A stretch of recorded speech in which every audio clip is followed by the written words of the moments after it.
Satan's number one agenda is to stop men from knowing Jesus and accessing the life that comes through the gospel.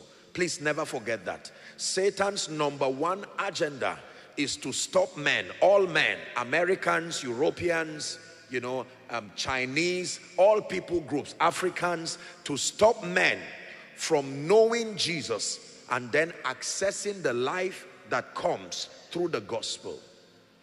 That's his number one agenda. Number two, to cause men to perpetually, I wrote here, rebel against the government of Jesus and the culture that comes from that government. To cause men to perpetually rebel against the government of heaven or the government of Jesus, and then the culture of love, the culture of unity, the culture of decency, the culture of togetherness. Satan does not just fight men, he also fights culture. Are we together? Who is learning so far?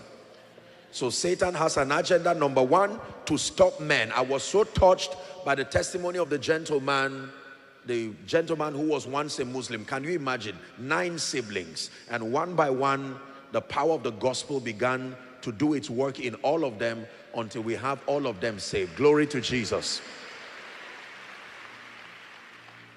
I can tell you for free, if you want to know Satan, if you want to know where Satan is, find out where the gospel is being preached. I can tell you without prophesying, he's there. He's there.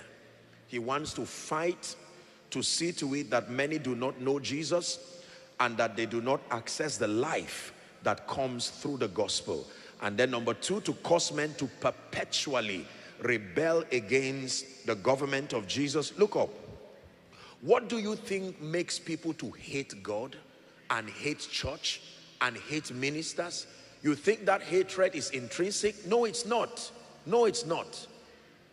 There is a spirit that is behind the rebellion. When you find people hate everything God, they hate everything church, it doesn't matter what excuse they give. I tell you, hating the gospel and hating everything that is God is demonic. The individual may not be an evil person, but there is a software at work in that individual. Are we together? An engineering that came from the pit of hell that causes him to hate everything that is God.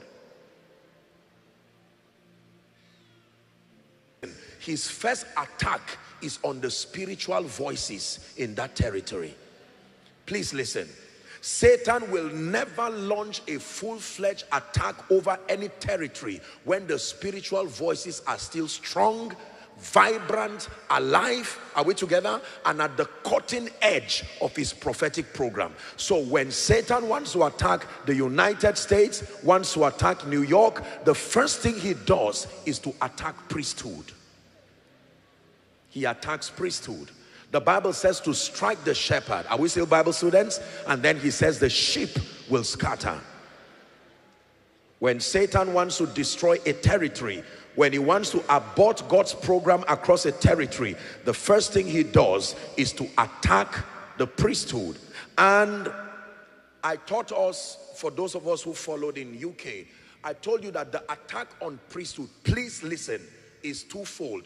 The first aspect is that he attacks their consecration.